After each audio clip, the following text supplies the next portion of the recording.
em Portugal, de acordo com o Instituto Nacional de Estatística, há mais de 1 milhão de pessoas que vivem com pelo menos uma incapacidade. Todas elas fazem parte da nossa sociedade. Pode ser o seu vizinho, o seu amigo ou até mesmo o seu familiar. Sim, a limitação de outra pessoa ou a sua deficiência pode estar mais próxima de si do que imagina. Segundo o grupo de Washington sobre estatísticas de deficiência, as presenças de limitações funcionais podem ser identificadas em 6 áreas distintas: andar ou subir degraus, ver, memória ou concentração, ouvir, tomar banho ou vestir-se sozinho, e compreender os outros ou fazer-se compreender. Já a deficiência é algo inerente ao corpo, à condição física ou intelectual da pessoa. Esteja o mundo acessível ou não, a deficiência está lá. Já a incapacidade é o resultado da relação entre a deficiência e as eventuais barreiras do meio. Há quem nasça com elas, há quem as adquira, mas ambas as situações podem limitar a condição de vida de alguém. Enquadrada numa sociedade sem apoio em que de alguma forma é invisível para quem está do seu lado.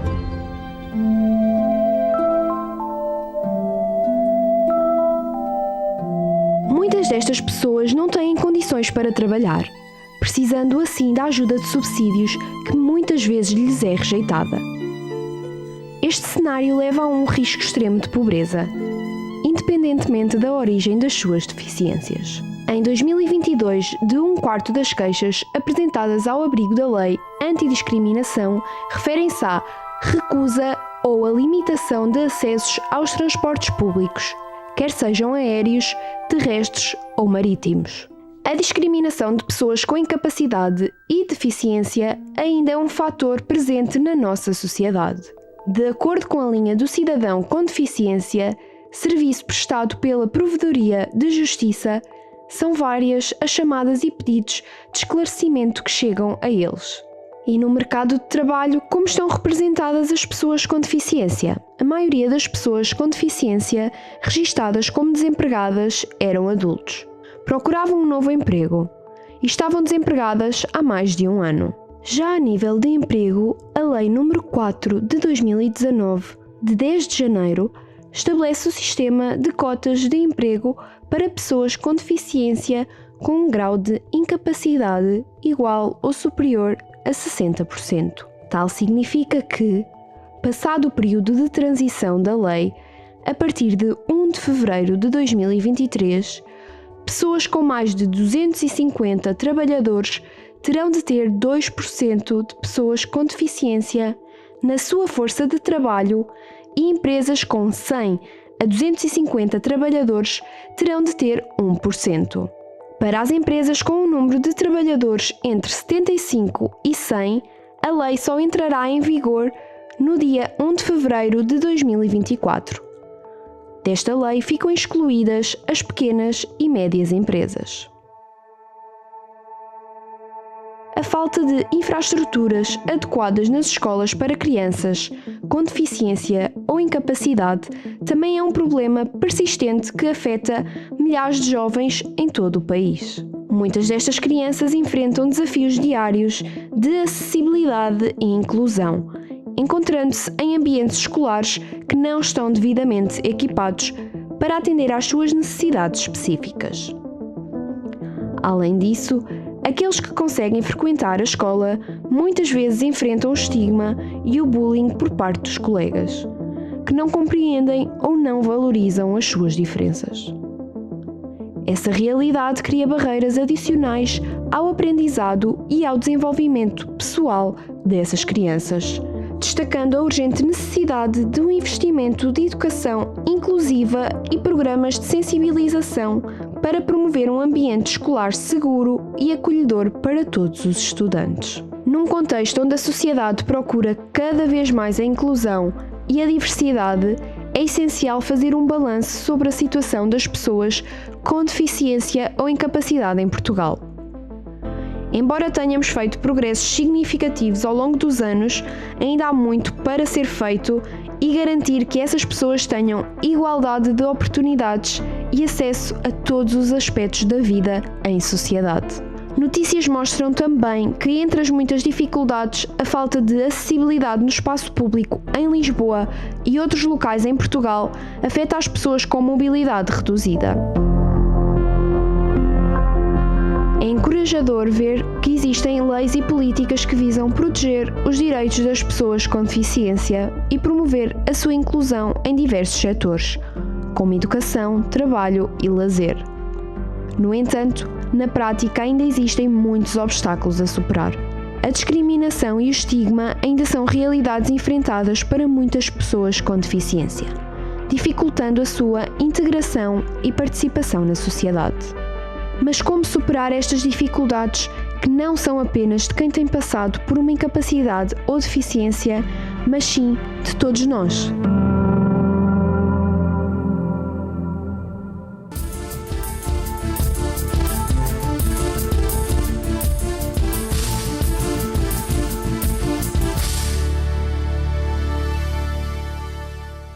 Olá a todos, sejam muito bem-vindos a mais um programa Debate Público e nós estamos aqui em direto pela Unifé TV, o canal da família, para debater mais um assunto. Hoje nós vamos falar sobre aquelas pessoas que têm uma certa incapacidade, pessoas que elas são iguais, têm direitos iguais, mas que muitas vezes não é reconhecido.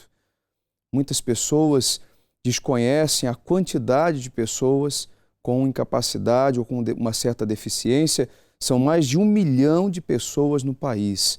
E nós vamos estar falando sobre isso no programa de hoje. Gostaríamos da sua ajuda, você que talvez também é portador de uma incapacidade ou de uma deficiência, você que conhece alguém, você que já se deparou com uma situação. Você pode ligar no programa, você pode hoje participar conosco através do 21-836-8008, falar, opinar, perguntar. Nós teremos muitas participações hoje no estúdio e também por videochamada de pessoas que podem falar com propriedade sobre esse tema. Vamos deixar já para quem está em casa, diferentes, mas iguais. Pessoas com deficiências e os seus desafios diariamente, pessoas que talvez sofrem discriminação, não têm acesso aos mesmos direitos que o cidadão comum tem. Eu quero que você ligue agora, participe conosco, deixe a sua opinião, porque nós vamos falar sobre esse tema agora, tá bom? Vamos deixar já nos stories também as nossas questões para você entrar, participar, os telespectadores que estão assistindo agora. Você pode também divulgar a programação através da aplicação da Unifé TV Portugal. Nós estamos também ao vivo pela aplicação Unifé TV Portugal para todo mundo. E essa primeira questão, você pode deixar aí a sua opinião. Considera que a deficiência ainda é um motivo de discriminação? Se sim, o porquê, ou não, ou talvez. A próxima questão, por favor. Vamos deixar para as pessoas já a próxima questão. Temos mais uma. Como avalia a acessibilidade das infraestruturas para os deficientes? Ainda há muito por mudar, já estão a ser alteradas. O país tem muita acessibilidade. Escreve aí para nós podermos depois, ao fim do programa, saber a sua opinião. Temos mais uma? Não? Bom, deixa eu apresentar aqui então as nossas convidadas do programa de hoje. A Isabel, que está em estúdio, muito boa noite. Olá, boa noite. Seja bem-vinda ao programa. Obrigada. Tudo bem? Tudo. Você pode falar com propriedade, né? Porque você enfrentou uma situação já desde o nascimento. Sim. Eu sou portadora de paralisia cerebral, resultante de um problema durante o parto. Houve um corte de oxigênio ao cérebro que resultou na minha incapacidade. Maioritariamente ao nível de mobilidade, equilíbrio e motricidade. Lá está, só conheço a vida desta forma, nunca vivi com plenas capacidades ou com todas as capacidades que as outras pessoas têm, e de certa forma tenho eu que me adaptar ao mundo. Daqui a pouquinho você vai falar com mais detalhes, como tem superado, como tem ultrapassado as dificuldades, se houve discriminação, se há discriminação. Eu quero apresentar também a nossa convidada que está em estúdio, a Jamile Ribeiro. Boa noite. Olá, boa noite. Seja muito bem-vinda ao nosso programa. Obrigada. Você também pode falar com muita propriedade porque você sofreu um acidente recentemente, teve uma lesão na medula, é isso? Sim, é isso. Fala um pouquinho a respeito. Eu tenho 21 anos, o acidente eu tinha 19 anos na altura, então eu tive que vir para Portugal para poder fazer a operação e eu tenho enfrentado alguns desafios, sim, porque é uma nova fase, uma nova vida e também eu vim de Cabo Verde para Portugal e quando eu tive alta do hospital eu decidi ficar aqui porque as condições eram melhores do que voltar para Cabo Verde. Mais favoráveis do que o país de origem. Então você conhece as duas fases, né? Um pouco diferente aqui da Isabel. Senhora, sim. Você sofreu esse acidente aos 19 anos de idade. Sim. Hoje você tem 21. Sim. Quer dizer, recente, né? 2 anos. 2 anos, sim. Você daqui a pouquinho vai falar com detalhes como foi essa alteração na sua rotina, na sua vida, essa nova etapa, essa nova fase. Sim. Você jamais imaginaria passar por isso, jamais imaginaria estar diante dessa situação. E você daqui a pouquinho vai falar sobre isso, tá bem? Nós também temos pelo Zoom, por videochamada, vários participantes, vários convidados. Eu quero já cumprimentar também a Inês da Silva, ela está conosco? É a Pilar Monteiro? Quem está conosco? É a Pilar? Muito boa noite, senhora Pilar. Seja bem-vinda. Boa noite. Muito quero agradecer pelo vosso convite, por estar aqui presente hoje no vosso programa de debate público. Sou a Pilar Monteiro, tenho 32 anos, tenho paralisia cerebral, mas sempre andei. Só fiquei preso a uma cadeira de rodas aos 19 anos, derivado a uma negligência médica. Quer dizer, a paralisia cerebral também foi uma negligência médica, porque falta de oxigênio no parto devido ao meu irmão gêmeo. Mas sempre andei, fui jogar a bola, uma vida normal, com aparelhos e talas nas pernas. Uma vez 19 anos, derivado a um erro médico, numa operação à apêndice, fiquei de cadeira de rodas. Até hoje, estou com 32 anos. Desculpa, há quanto tempo isso aconteceu? Você falou? Aconteceu quando tinha 19 anos. 19 anos. E hoje você está com 32. Exatamente. Daqui a pouquinho também eu tenho algumas perguntas para si, tá bem? Vai ser um prazer tê-la aqui no programa. Daqui a pouquinho também vamos falar com a Inês da Silva, que luta pelos direitos das pessoas com deficiência, e também a Dânia Martins, que é mãe de um menino deficiente, o Diniz, que tem encefalopatia, é uma doença rara, e essas lesões provocadas pela falta de oxigênio que sofreu quando o nascimento, e ela vai falar também sobre essa situação. Você pode participar conosco, 21836-8008, como também pelo WhatsApp, 918-617-038. Tá bem? Nós temos aí à sua inteira disposição os telefones, temos também o 210-346-091, é o telefone que você pode ligar agora e participar, deixar a sua opinião sobre o tema, falar, conversar, perguntar, porque são mais de 1 milhão de pessoas, Isabel. É muita gente, sim, né? 10% da população portuguesa. 10% da população sofre ou é portadora, melhor dizendo, porque Exato. Não sofre. Eu vejo no seu sorriso que você tem prazer pela vida, que você aprendeu a superar as dificuldades. Exato. Né? E eu queria que você falasse como é o seu dia a dia e o desafio que você tem, né? Como você aprendeu a lidar com toda essa situação. Então, dentro de todas as pessoas com paralisia cerebral que eu conheço, até porque eu comecei o meu percurso de trabalho em motricidade e mobilidade no Centro de Paralisia Cerebral do Porto. Eu costumo dizer que dentro de todas as situações que eu vi e com quem eu me cruzei, acabo por ser bastante independente. Isto deve-se muito ao trabalho. Foram muitos anos de fisioterapia, muitos anos de terapia em motricidade e mobilidade, desporto ao mesmo tempo, natação, tudo mais.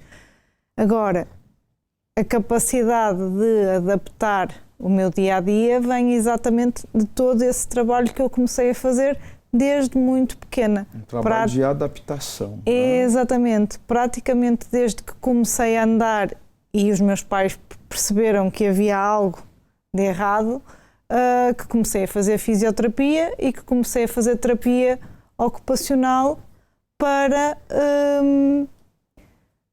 exatamente saber lidar com o mundo como ele é e como ele está. No meu caso, como é que eu adapto o meu dia-a-dia? O meu problema está na mobilidade, está na locomoção. Eu tenho que procurar, quando há escadas, tenho que procurar corrimões. Quando não há corrimões, tenho que procurar paredes. Quando não há paredes, tenho que pedir ajuda a alguém, às vezes a pessoas que não conheço. Há muitos lugares assim que ainda falta essa adaptação, Sim. essa assistência às pessoas Claro. portadoras. Sim, então assim... Como, por exemplo, teatros, shoppings, mercados, hospitais. Teatros e cinemas, por exemplo, basta ver que o espaço dos degraus é bastante largo e os degraus são bastante baixos, mas não há propriamente corrimões, nem lugares de apoio. Mesma coisa para salas de espetáculo ou estádios de futebol. São coisas que eu não posso fazer sozinha. Eu não posso ir a um espetáculo sozinha, eu não posso ir ao futebol sozinha, eu não posso ir ao cinema sozinha. Eu tenho que pedir sempre a alguém que me acompanhe para poder entrar e sair da sala. Nos transportes públicos, nem sempre, nem todos os transportes estão já adaptados. Os autocarros mais recentes já têm as portas rebaixadas ou então as rampas, se for pedido para colocarmos as rampas, mas os modelos mais antigos são altíssimos em relação ao passeio. E dificulta muito. E dificulta muito. Aqui entra também um bocadinho a falta de noção e de sensibilização das outras pessoas que nem sempre compreendem porque é que eu me estico para agarrar uma porta ou um corrimão para me segurar, pensam que estou a passar à frente na fila, pensam que estou a tentar ficar com o lugar delas e não, muitas vezes eu só quero conseguir chegar ao mesmo sítio que elas. Daqui a pouquinho você vai falar melhor e com mais detalhes sobre isso. Jamile, eu queria que você falasse um pouquinho desse acidente, não sei se... fique à vontade para falar em relação àquilo que você se sentia à vontade, mas como é que foi para você acordar assim e saber que já não tinha mais a mobilidade das pernas diante desse acidente? Como é que aconteceu isso? Bom, em relação ao meu acidente, eu não sei também muitos detalhes, porque com o acidente eu perdi a memória do acidente em si. Os meus pais é que me falaram que eu tive o acidente, que foi uma queda. Acidente de quê? Viação? Não, foi uma queda. Uma queda? Sim, estava a praticar desporto, naquele dia eu estava a treinar e eu caí, mas foi uma queda mais ou menos de 14 metros de altura. Meu Deus! Que tipo de desporto era? Eu fazia atletismo. Atletismo. Sim. Você estava numa altura de 14 metros. Sim.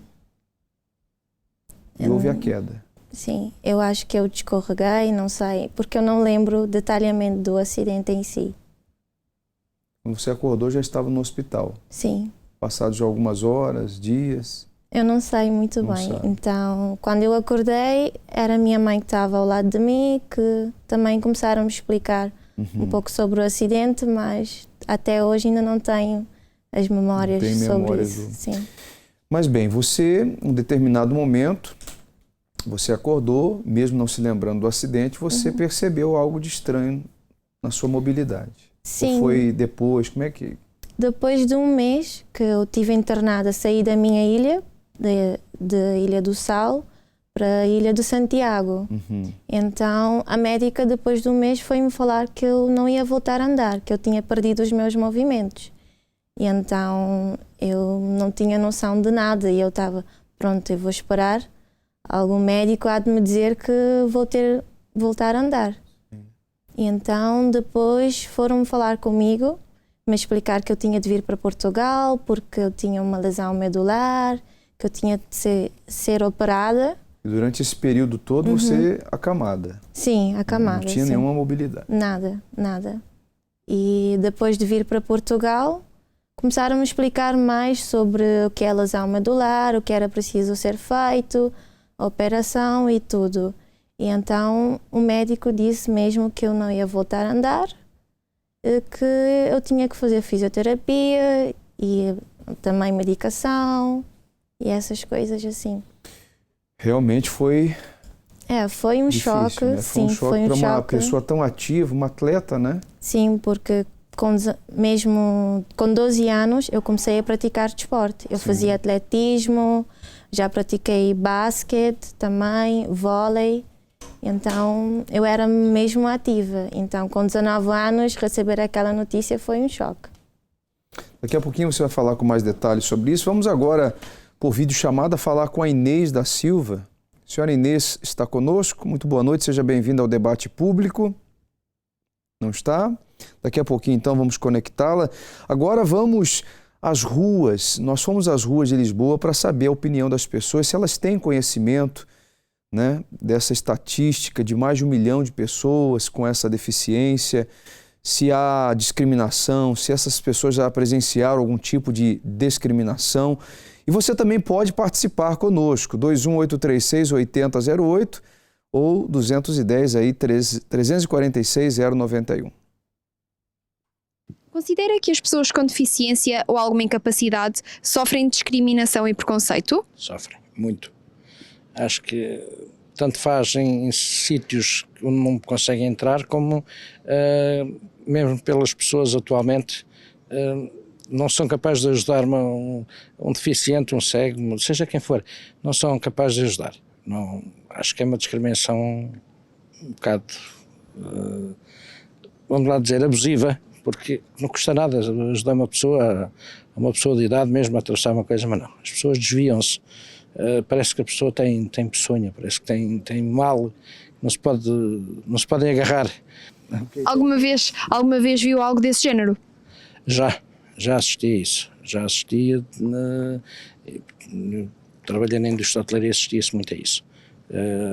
Entrarem em cafés e as pessoas de saírem, fazer-lhes confusão, não sei. Conhece alguém com esta condição, ou seja, com deficiência ou alguma incapacidade? Conheço, tenho um vizinho que teve que ser operado uma perna, pronto, não tem, e no entanto da estrada para dentro do quintal tem um degrau aí com 20 centímetros de alto e os senhorios ainda não fizeram uma rampa para ele entrar com a cadeira de rodas lá para dentro. Nem sei se fazem. Como é que o seu vizinho se desloca? A esposa vai, é que eu tenho que subir aquilo. Ela também já não é nova, mas pronto, é que tenho que fazer força para puxá-lo. Então, às vezes, se está por ali alguém para o quintal, pede ajuda para o pôr dentro do quintal. Considera que as pessoas com deficiência ou alguma incapacidade sofrem discriminação e preconceito? Algum, sim. Algum. E porquê? Eu não vejo bem razão, porque se nós conseguimos, eles também conseguem. Com mais ou menos ajuda, conseguem fazer o mesmo. Conhece alguém nessa condição? Conheço, sim. Alguém próximo de si? É um primo, sim. Que ele sempre ele vive em casa, ele não consegue mesmo fazer nada e temos de cuidar dele também. E alguma vez sentiu que ele sofria de discriminação? Possivelmente, sim. De certeza que aconteceu. Conhece alguém com deficiência ou incapacidade? Sim. O meu vizinho. O meu vizinho na porta a seguir. E considera que o seu vizinho sofre alguma discriminação ou preconceito? Sim, um pouco. Não havia no prédio passagem para os deficientes só fizeram, portanto tinham uns degraus, só fizeram bem mais tarde o senhor lá está, o acesso para o senhor. Como é que ele se mobilizava antes? Alguém tinha que ajudar. Conhece alguém que sofre de deficiência ou alguma incapacidade? Sim, moro perto da Cercifoz, onde tem um lar e onde convive muito com meninos com algumas deficiências. Sente que o mundo está preparado para esses meninos? Um bocadinho difícil. Eu estou, mas isto é uma questão cívica. As pessoas têm que ter um bocadinho amor próximo e têm que perceber que somos todos iguais. Sente que muitas vezes essas pessoas sofrem de preconceito ou alguma discriminação? Claro. Eu sou das que refiro sempre quando vejo coisas dessas, porque acho que as pessoas, ninguém tem o direito de julgar ninguém, quanto mais uma pessoa que não tem as capacidades que nós temos, têm que ser motivadas e têm que ser ajudadas. Felizmente que alguns pais receberam os filhos de braços abertos e conheço muitos que felizmente são jovens hoje que estudaram e que tiveram ajudas, mas quem não tem fica um bocadinho aquém, porque nós precisávamos ter instituições públicas que tomassem bem conta dessas crianças quando lhe falta aos pais, que eu acho que essa é a preocupação maior. E concorda que temas como estes das pessoas com deficiência deveriam de ser mais debatidos? Sim, acho que sim, porque é um debate em tanta coisa que às vezes não tem interesse nenhum e que não dá lucro nenhum ao país. Ao menos isso era uma coisa para olharem para as pessoas que têm necessidades de subirem ou de andarem dentro das cidades ou dentro de transportes, em vez de darem às vezes importâncias a coisas que não têm. E essas coisas ficam muito para trás, porque também não convém serem chamadas à colação. Claro, e no fim quem sofre são de facto as pessoas com deficiência ou alguma incapacidade. Exatamente, penso que sim, que ainda sofrem. Não tanto como há muitos anos atrás, mas ainda sofrem. É o que as pessoas falam a respeito, né, dessa situação que é pouco conhecida por muitos. Muitos, claro que já se depararam com situações de discriminação, de dificuldade, né, pelos próprios portadores, mas há muitos que desconhecem. Daqui a pouquinho nós vamos explorar mais essa questão, mas agora vamos falar com a Inês. Ela está por videochamada. Inês, boa noite. Muito boa noite a todos, obrigada pelo convite. Tudo bem? Tudo bem, muito obrigada. Antes de mais, gostava só de dar um beijinho à Jamily, dizer que ela está ainda hoje. Para quem estava muito nervosa, falou muito bem. Gostava de deixar aqui uma pequena introdução. Acho que nós não podemos ter medo de tratar as coisas pelos nomes, não podemos ter medo de usar a palavra deficiência, porque ela existe e faz parte da rotina das pessoas com deficiência. Não esquecer também que a acessibilidade tem 7 dimensões, dentre elas na sua arquitetónica, atitudinal, que é muito importante, metodológica e comunicacional, ou seja, a acessibilidade tem muitas dimensões e todas elas são importantes na vida de muitas pessoas com deficiência e não nos podemos esquecer que a diversidade é aqui o ponto comum de todas estas dimensões. O que é que eu quero dizer com isto? Há pouco havia os vários testemunhos e pensava o que é um corpo ou uma vida normal. Isso é sempre uma questão muito aberta, muito relativa, que diz respeito à identidade de cada um, mas o que é então é um corpo normal? E se nós vivermos nessa comparação de eu sou menos normal ou eu tenho menos função, se calhar nunca paramos para pensar na função que podemos ter, seja fisicamente, seja cognitivamente, em todos os aspectos da nossa vida. Acho que não nos podemos prender ao significado da incapacidade. Temos que pensar naquilo que conseguimos fazer das várias formas, ou seja, se calhar eu não consigo beber um copo de água levantando o braço, mas bebo com uma palhinha e está tudo bem. E fazemos as coisas cada um de forma diferente, tendo ou não deficiência, e foi muito importante, muito interessante observar os vários testemunhos, seja em estúdio do público lá fora, perpetua-se muito esta ideia da infantilização dos meninos e é preciso irmos a uma IPSS ou irmos a uma clínica, um hospital, para encontrarmos acessibilidade em termos práticos, em termos visíveis. Não nos podemos esquecer que existem muitas deficiências para além da deficiência motora. Existem pessoas surdas, pessoas cegas com baixa visão, e a acessibilidade faz falta em todas essas áreas para que todos possamos ter uma vida o mais autónoma possível e independente, porque a independência e a acessibilidade não são uma ajuda, não podem estar dependentes da boa vontade de uma pessoa que por ali passou e nos encontrou e disse: mas eu pego na cadeira. Isso não é acessibilidade. Quando nós ligamos para um estabelecimento, um restaurante, um hotel e perguntamos: tem um quarto com acessibilidade? Tem uma casa de banho acessível? E nos dizem: sim. E nós chegamos lá e tem um degrau à porta, ou tem uma casa de banho minúscula, temos que fazer literalmente xixi de porta aberta. Isto não é acessibilidade. E é muito por estas questões que eu luto e que eu falo de diversidade, porque a diversidade não é só ter uma rampa à porta, é permitir que toda a experiência, todos os serviços sejam o mais acessíveis possível. Nós, pessoas com deficiência, não pretendemos ser acolhidas, queremos ser integradas, queremos ser parte de uma sociedade, contribuir para uma economia, queremos trabalhar. Eu quero trabalhar, eu sou uma jovem ainda, uma jovem adulta, mas estou a estudar psicologia, estou na licenciatura e ambiciono trabalhar e ambiciono poder um dia, talvez, trabalhar sem ter que recorrer a cotas, sem ter que ter uma lei que me queira no trabalho, quero ser vista pelo meu potencial e acho que isto tem de ser muito o despolarizar da ideia da deficiência. A deficiência não é um ato de superação, mas também não é uma vida vitimista, também não é uma vida triste. É só uma vida, e você todas as vidas. Inês, e você tem mostrado isso, né, na prática. E pelo que você falou, eu até tinha algumas questões, mas você já disse tudo. Você acabou falando tudo já. É possível sim superar, é possível sim requerer os direitos necessários, é possível expor, né, essa espontaneidade da pessoa portadora dessa incapacidade ou dessa deficiência, como as pessoas chamam. Nada pode impedir uma pessoa com vontade de viver, com vontade de vencer.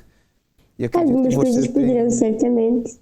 E aconteceu um fato aí na sua rede social, você acabou partilhando, você foi exercer seu direito de cidadania, houve alguma dificuldade? Como é que foi isso? Foi um pequeno percalço, eu diria. No meio de tantas coisas que podemos assinalar na vida de uma pessoa com deficiência, em termos de acessibilidade, eu acho que esse foi só um detalhe. Não foi dos piores. Eu efetivamente fui votar, fui exercer o meu direito ao voto e portanto, tive que ir à volta de todo o edifício e estava bastante frio, tem estado uma tempestade por aí e tive que, fazer um percurso um bocadinho mais longo do que aquele que seria necessário se houvesse uma simples rampa no passeio. Mas estas questões transcendem desde o episódio mais simples ao mais complexo e se me permite, posso partilhar uma questão mais pessoal e que tem a ver até com a minha vida académica. Eu estou inscrita na universidade e basicamente quando me matriculei fiz até questão previamente de conhecer todas as condições de acesso e quando cheguei às aulas o elevador estava avariado e eu fui limitada de assistir às aulas. Portanto, estive 6 meses sem poder frequentar a universidade, ainda que estivesse matriculada e pudesse ir. E, portanto, estas questões podem ir de uma questão muito corriqueira, muito diária, a simplesmente comprometer toda a vida profissional de uma pessoa. E acho que isto tem que ser tido em conta. Tá bem. Em várias vai áreas ser, da com vida. certeza, vai ser, porque Há muitas pessoas agora assistindo o programa. Tenho certeza que haverá uma conscientização mais abrangente e massiva em relação a isso. Inês, eu agradeço a sua participação, uma ótima noite, tudo de bom. Muito obrigada, boa noite para todos vocês. Tudo de bom para você, sucesso, tá bem? Igualmente, obrigada. Você é um exemplo, você e todos são um exemplo para todos nós, exemplo de superação, de vigor, de força, de força de vontade, isso é muito importante. Muito obrigado, tá bem? É muito interessante, né? A gente percebe uma mentalidade aberta, uma mentalidade diferente, né? De como lidar com a situação, de não se vitimizar, de não se autodiscriminar. Nós temos por telefone o David de Aveiro. David, consegue me ouvir? Boa noite. Boa noite, pastor. Meu nome é David. Tudo bem, tudo bem. Então, conte-nos. Sobre a deficiência, eu tenho muito contato, porque eu sou deficiente há 68 anos. Portanto, eu sou vítima de uma paralisia, na qual fiquei sem uma perna desde a idade de ano e meio. Tenho agora 70 anos, portanto, há 68 anos, sensivelmente, sou deficiente. No entanto, antigamente havia mais humanismo pelas pessoas que há agora, porque o próprio governo é o próprio a desprezar o deficiente. Por exemplo, temos a lei do cuidador informal, na qual a lei do cuidador informal permite, ao meu caso, que também sou cego, com 97% de incapacidade. No entanto, a gente não consegue nada no cuidador informal porque a lei existe realmente, mas na prática não se cumpre. Porque, por exemplo, eu não posso pagar 300 euros ou 400 a uma pessoa que olhe por mim. No entanto, o governo prometeu 575 euros, mas eles depois vão sobre o rendimento per capita da casa. Ora bem, eu em minha casa tenho um filho, também tenho esquizofrenia e epilepsia, e na totalidade, portanto, eu tenho a minha pensãozita dele, eu tenho a valideza dele, e eles baseiam-se nisso. Mas eu queria lembrar o governo que cada um tem o que é seu. Eu preciso do meu, eu preciso do meu. Portanto, na prática, o próprio governo é o próprio a desprezar o governo. E depois há uma discriminação muitíssimo grande. Olha, ainda há pouco tempo eu adoeci, tive que ir ao hospital, na qual, olha, começa, por exemplo, os hospitais, na qual eu tenho uma queixa a fazer, porque depois que eu entrei dentro do hospital, fui para a minha sorte. Quer dizer, ele deixa lá o doente, ou sair, alguém vem estar aqui para levar ao médico, que depois o encarregarão de levar.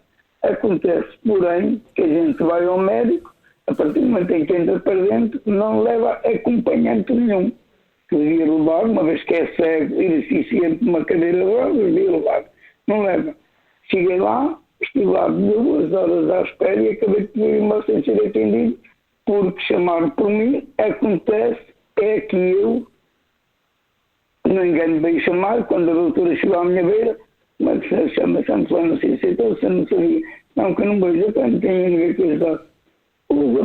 Havia falta de metade de fazer, e um deficiente é desprezado em todo ponto, até no centro de saúde, que havia ter prioridade, não tem.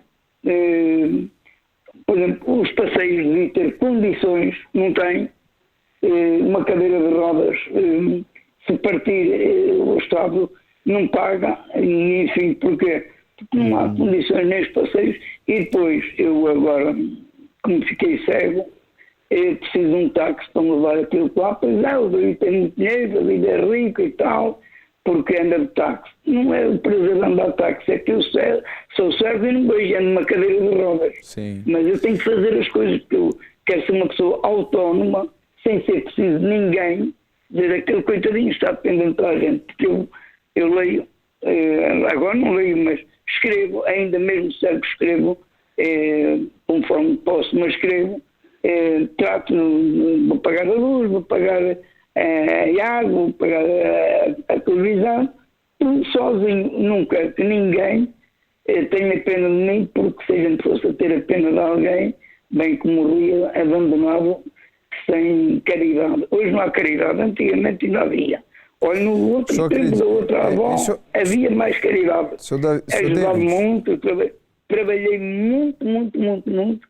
Tive 5 atividades, corria 22 km por dia para ganhar o meu ordenado, no entanto, nunca virei costas ao trabalho. Nem viro, e se me dissesse eu sou feliz, estou. Já estou capacitado, que sou doente há muitos anos, não ligo absolutamente nenhum a isso. Sim. Mas há uma ignorância muito grande, pastor. Muito grande. Infelizmente, né? Infelizmente isso acontece, a gente sabe disso. E aí está o desabafo. E aí está o desabafo de um pai, de alguém que trabalhou uma vida toda, de alguém que tem as suas dificuldades e que muitas vezes é pouco assistido. Mas nós vamos crer que isso vai mudar. Virão dias melhores, tá bem? Não desanime. Essa força, esse vigor que o senhor teve nesses anos todos diante dessa incapacidade, que o senhor continue tendo, porque eu tenho certeza que virão dias melhores para o Senhor, para o seu filho e para todos aqueles que têm que são portadores de uma certa deficiência. Eu agradeço a sua participação, tá bem, senhor David? Foi um prazer tê-lo aqui. O governo, ao menos, que conceda um documento que permita o cego e aquele encamado poder entrar. Pode deixar ele concluir, por favor. Depois não é atendido. Tá bem. Muito obrigado, tá bem? Fica com Deus. Um abraço. Boa noite, obrigado. É o desabafo, né, Isabel? Sim. Desabafo de alguém que, como ele falou, trabalhou uma vida toda, enfrentando as dificuldades, superando as barreiras, e que chega com uma certa idade, olha para trás e vê que foi pouco apoiado, né? Ou quase nem sempre foi apoiado. Exato. Compreendo. Realmente há muitas situações destas. Há muita falta de informação sobre os apoios que nos são devidos ou apontados na lei. Há falta de informação no geral para a sociedade e até para nós. Por exemplo, no meu caso, eu conduzo um carro adaptado. Quando comprei o carro com 24 anos, tive que fazer toda a pesquisa, tive que descobrir que um carro adaptado tem que ser revisto pelo IMTT, tem que ter um desenho técnico aprovado por um engenheiro que diz que aquela adaptação está correta, e depois temos ainda que encontrar uma oficina, um local que faça essa adaptação ao carro. Tudo isto é um processo que demora ainda mais tempo do que apenas comprar um carro para nos locomovermos e tem ainda mais custos. Só quando troquei de carro é que descobri que há um apoio para estes custos da adaptação.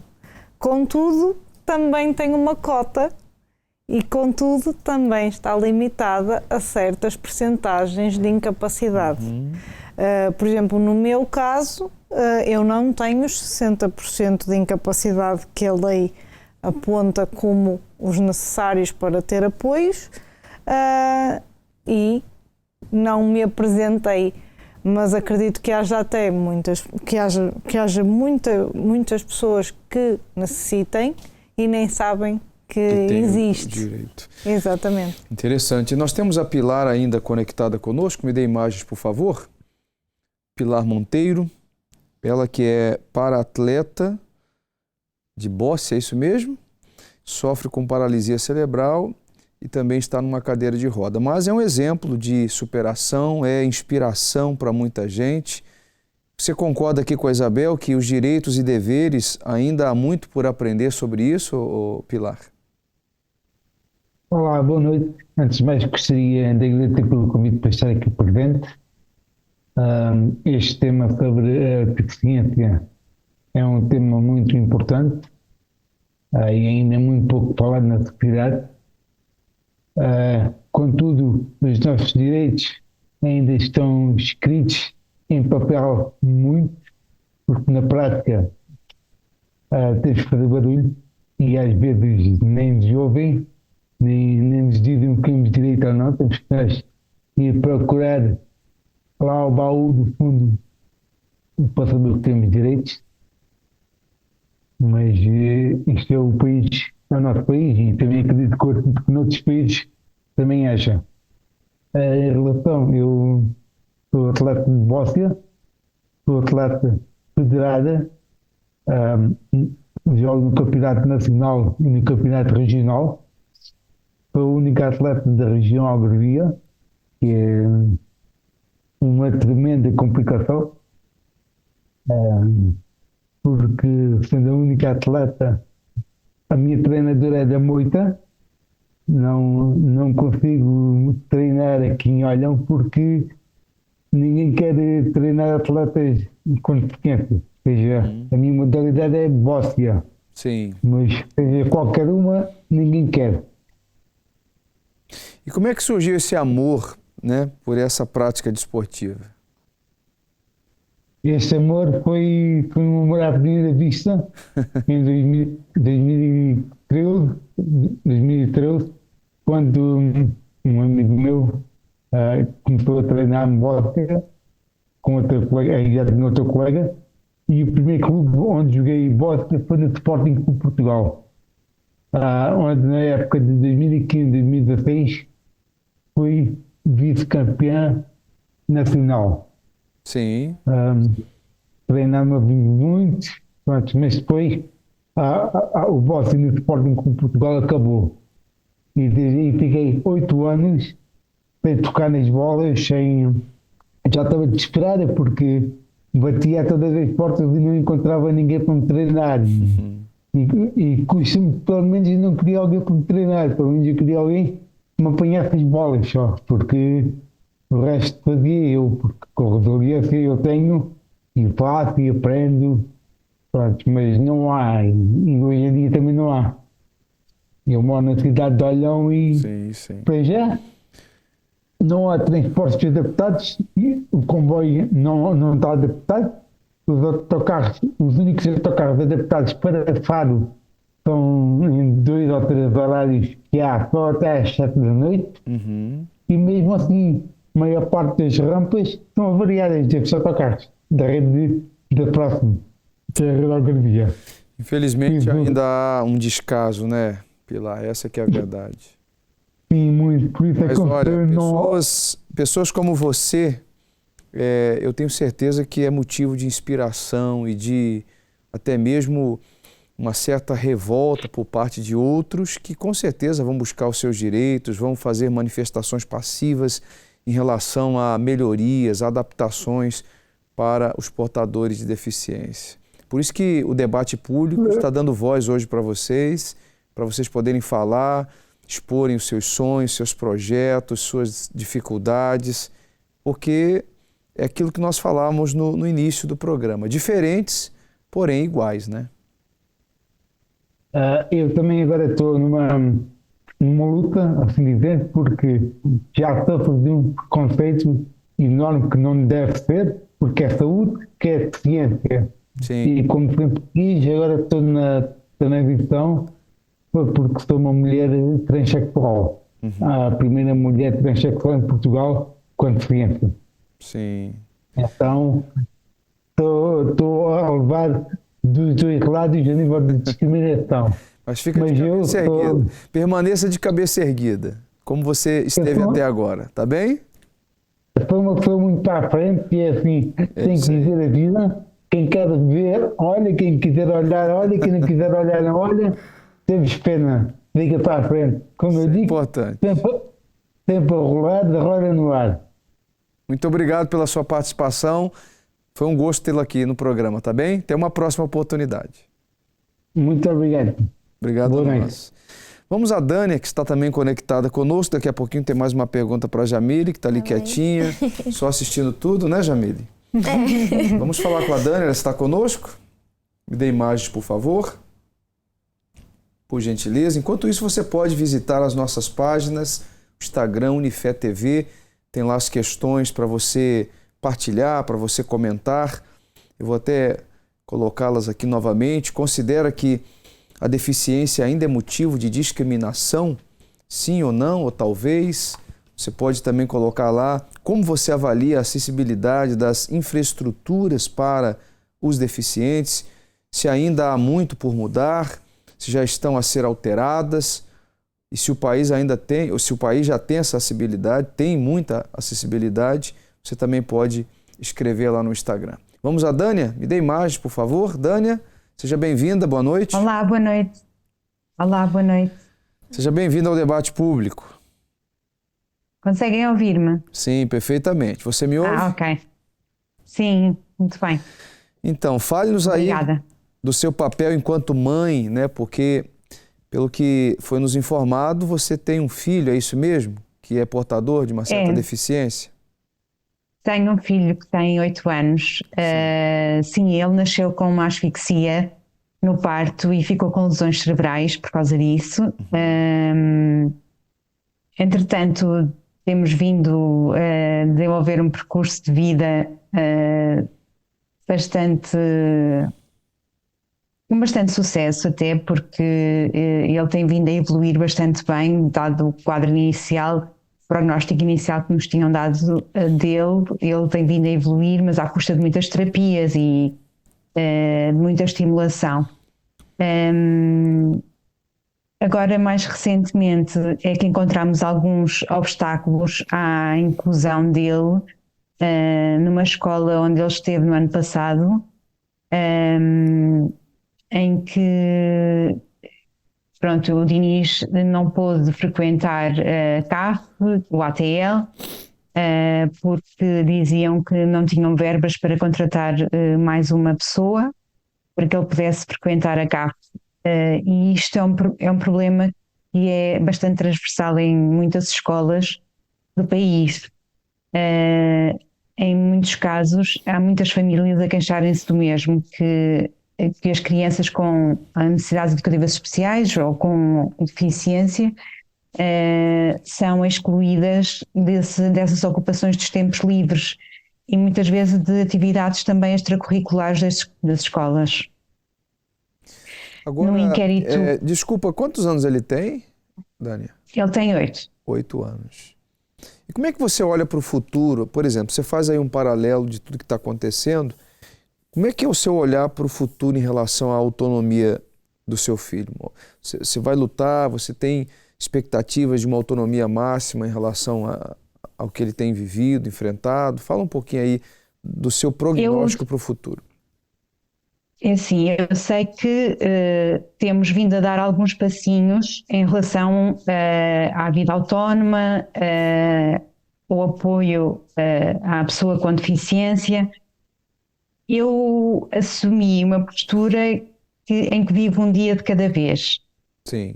E, portanto, tento não pensar muito para não ficar com muita ansiedade em relação ao futuro. Mas acredito e tenho expectativa e esperança que quando chegar esse momento, que o Estado já dê maiores condições e melhores condições às pessoas com deficiência nessa altura. E a gente está lutando por isso, justamente dando voz aqui a todos para que isso venha a acontecer. Mas, pelo que nós percebemos, você já tem tido um excelente resultado, né? Pelo que você fala, até mesmo pelo comportamento do próprio filho, né? Sim. Sim, ele tem vindo a evoluir bastante, sim, à custa de muita estimulação e de muitas terapias, e 90% delas são no privado, não é? Porque no público os apoios são muito escassos, infelizmente. São muito limitados, né? Mas esses projetos são importantíssimos, né? São importantíssimos para o estímulo, para a superação. Olha, eu agradeço a participação. Não sei se você tem algo a acrescentar, Dânia. Gostaria de acrescentar algo? Eu vim a dizer que num inquérito que o Movimento para uma Inclusão Efetiva disponibilizou no ano passado, foram ouvidas 348 famílias e temos aqui alguns dados curiosos. Por exemplo, em 40% dos casos as crianças deixaram de ter terapias na escola porque a escola deixou de permitir o acesso dos terapeutas, ou então porque perderam o apoio a essas terapias. e mais de 56% das famílias, quando questionadas se as terapias oferecidas pelo Estado eram insuficientes, responderam que sim. Portanto, há aqui muito trabalho ainda a fazer parte do Estado em relação à educação inclusiva e à inclusão destas crianças com necessidades educativas especiais e com deficiência. Tá certo, muito obrigado e até uma próxima oportunidade, tá bem? Foi um prazer. Obrigada eu. Muito obrigada. Nós temos uma carta, não sei se está no ponto, produção, da Carmen Munhoz. Se estiver no ponto, por favor, deixa preparado aí, porque ela também nos enviou, só que ela nos enviou por escrito e a gente vai acompanhar agora a carta da Carmen Munhoz. Coloca, por favor. Deficiência, uma palavra tão simples, porém um quebra-cabeças para muitos da nossa sociedade. Digo isto porque nasci com uma deficiência, nasci com paralisia cerebral. Paralisia cerebral não é nada mais nada menos do que uma deficiência crónica que provoca uma lesão cerebral, o que faz com que a parte motora e cerebral deixem de corresponder às suas funções no corpo humano. Mas no meu caso, esta paralisia apenas fez com que os meus membros inferiores deixassem de funcionar, o que muito resumidamente fez-me ser dependente de uma cadeira de rodas desde pequena. Não se deixem enganar pelo facto de ter usado o termo dependente para descrever a minha realidade.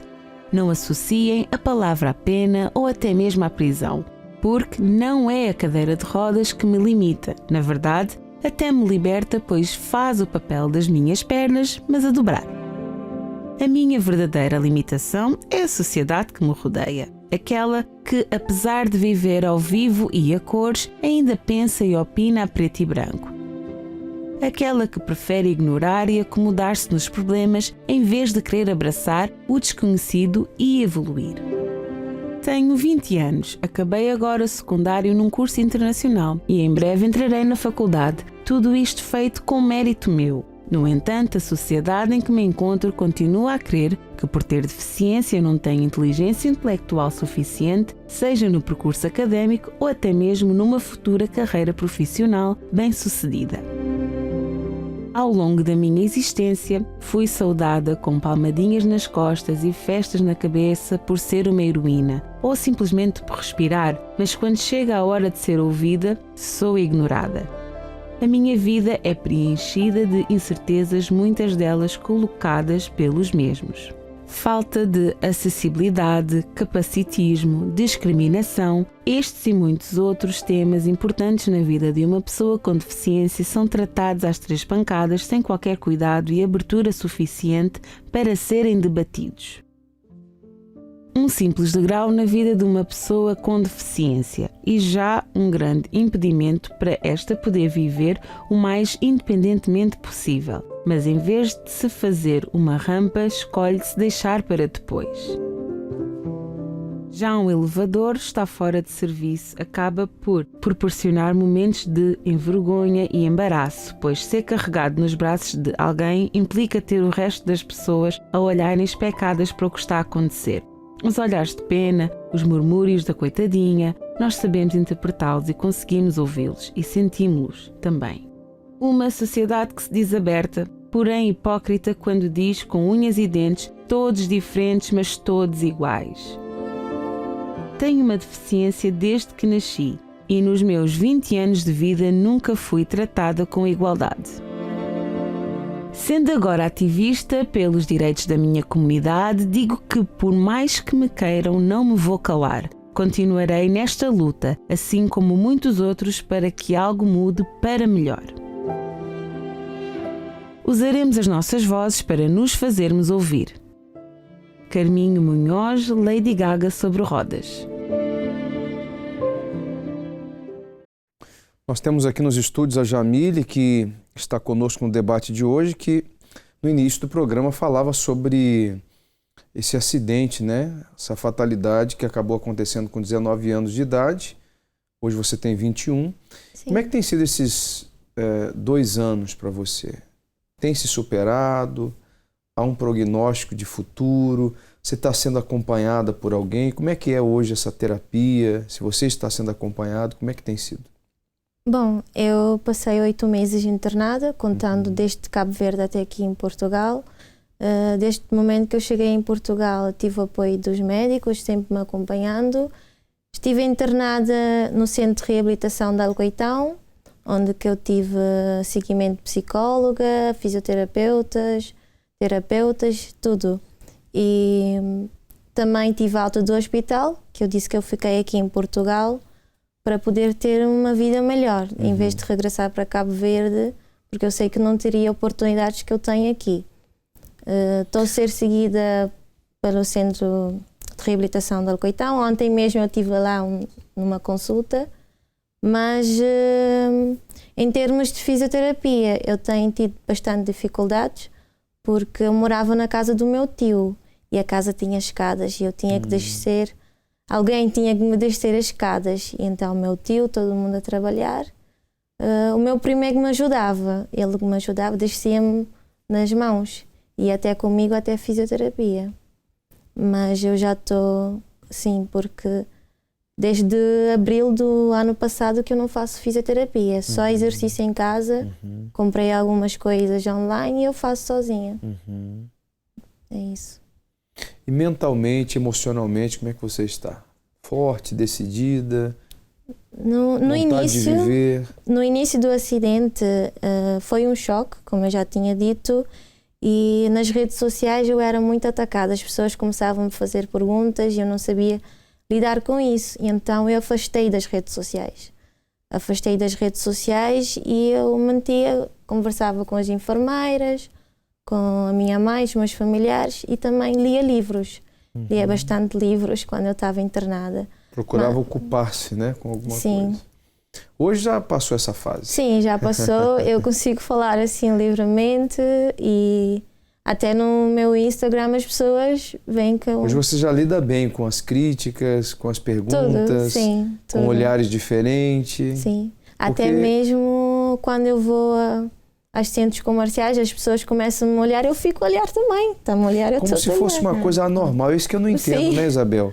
Porque diante de mais de 1 milhão de pessoas que têm que são portadores de uma incapacidade ou de uma deficiência, como é que pode as pessoas ainda olhar com um olhar diferente? É isso que não dá para entender. Porque continuamos a ser uma minoria, não é? Eu percebo perfeitamente o que a Jamily está aqui a partilhar connosco. Há dias em que param, olham, não perguntam. Por exemplo, quem olha para você não diz que você tem uma incapacidade. Certo. Né? Quando é que as pessoas detectam, por exemplo, que você... Quando estou a caminhar. Quando está a caminhar. Sim. Você percebe isso, que as pessoas completamente. olham? Não, era tal e qual como uma carta que estávamos a ouvir há pouco. Há aquele olhar que nós sabemos. A pessoa pode tentar, mas nós sabemos. Mas você já aprendeu a lidar bem com isso? Depende dos dias. Sério? Há dias que ainda mexe. Há dias em que ainda mexe. Há dias em que, se outra coisa tiver corrido mal, em que se eu estiver cansada ou se eu tiver caído no dia anterior, no dia a seguir vai custar mais. No dia a seguir vai-me lembrar mais a mim que eu sou diferente. Uma queda. Eu caio muito. Sério? Eu dou bastantes quedas, eu tropeço bastante. Essa é a maior dificuldade para mim. Mas sim, nem por isso você para. Não, nada. Não. Vamos agora ouvir um áudio através do WhatsApp da Maria. Coloca, por favor, produção. Os sintomas começaram por volta dos 7, 8 anos. Tinha quedas frequentes. Não conseguia andar de chinelos, de sapatos, coisas banais. Usava sapatilhas e botas. Quanto mais apertados, mais pesados, mais fáceis eram para mim. Tive um primeiro diagnóstico feito a partir de um eletroencefalograma normal. A médica entendeu que, como estava normal, as quedas refletiam chamada de atenção. Eram problemas psicológicos. Demoraram 3 anos a dar-me o diagnóstico de atrofia muscular espinhal crónica distal. Não foi fácil mudar o sentido do primeiro diagnóstico. Não imaginam em quantos médicos andei. Só quando comecei a perder os músculos das 2 mãos é que uma médica do pediátrico decidiu internar-me. Deixem-me esclarecer. o músculo não se perde, o músculo fica inibido, porque deixa de receber informação e, por isso, deixa de funcionar normalmente. Com a perda de músculo vieram as deformidades ósseas, problemas de motricidade fina, falta de força e problemas de locomoção. Foi operada 2 vezes à mão direita e fui operada 1 vez ao pé esquerdo. Nenhuma das operações teve o resultado que eu esperava. Não voltei a escrever normalmente, não voltei a andar normalmente, a escrita vai-se fazendo com o apoio de computadores e softwares, escrevo muito pouco, menos daquilo que eu queria. Os pés são pendentes, o que significa que tenho dificuldade em elevá-los. A doença tem evoluído lentamente, mas continuamente. Há cerca de 1 ano e meio piorei. Tudo começou com um simples tremor da mão direita, o que associava à falta de força. Da mão passou para o braço e tronco, cabeça, pernas e por fim a boca. Às vezes atinge o corpo todo, outras vezes só uma parte. Há quem diga que são tremores, outros espasmos, outros ainda contrações, ninguém sabe muito bem o que é. Com estes sintomas apareceram-me dores insuportáveis, parece que me estão a cortar as pernas. A pouca mobilidade é reduzida aos mínimos. Sinto rigidez nas pernas que me incapacitam por completo em determinadas alturas, que não consigo relacionar com os diversos momentos da minha vida. A única forma de voltar a ter mobilidade foi através de cadeira de rodas. Usei a cadeira de rodas a primeira vez quando fui operado ao pé, acabei por ficar com ela e há 1 ano e meio atrás voltei a usá-la sistematicamente. Tento ao máximo fazer alguma coisa em pé dentro de casa. Na rua, na faculdade, já me é muito mais difícil. Não consigo percorrer aqueles longos corredores da faculdade. Não tem sido fácil. Não associam estes tremores à doença de base, à atrofia distal, e não sabem o que fazer comigo. Dos testes e exames que fizeram, não encontram nenhum problema orgânico, nenhum problema estrutural. Dos psiquiatras que eu fui também não associam nenhum problema psicológico. Os psiquiatras dizem que eu tenho um discurso coerente e que eu tenho plena noção do que se passa à minha volta, perfeita noção do que os medicamentos fazem e não fazem. Portanto, ando assim, à espera de soluções, à espera de alguém que me consiga resolver a situação. Entretanto, vão-me variando a medicação. Já não sei quantas vezes é que mudaram a medicação.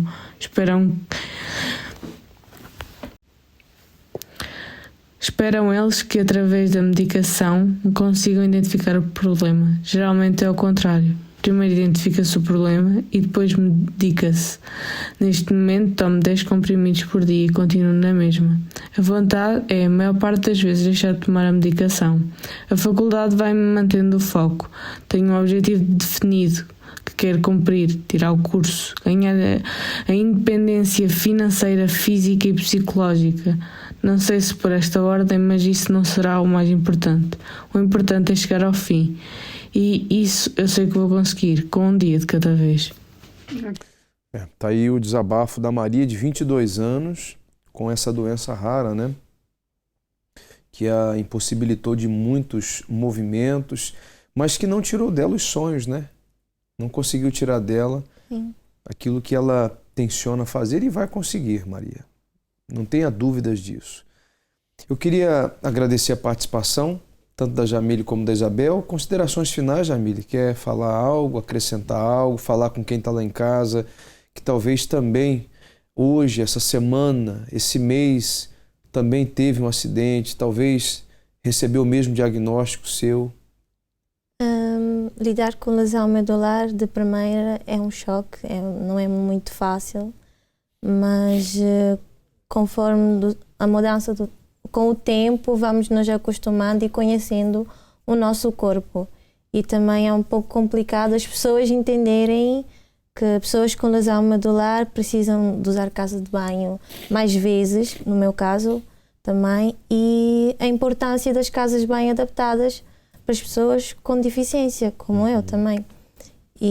Mas também eu tenho o lado bom aqui de Portugal, é que tenho feito algumas sensibilizações, as pessoas falam também nas redes sociais e também eu tive a oportunidade de conhecer mais pessoas com deficiência aqui. Isso ajudou, motivou também, né? Isso mas ainda tem muito a melhorar. Sim. E vai melhorar, com certeza. Sim, é verdade. Quero agradecer a sua participação, sua coragem de vir num programa de televisão para falar, para expor sua vida, suas limitações. E com certeza nesses 2 anos você descobriu novas habilidades, né? Descobri, sim.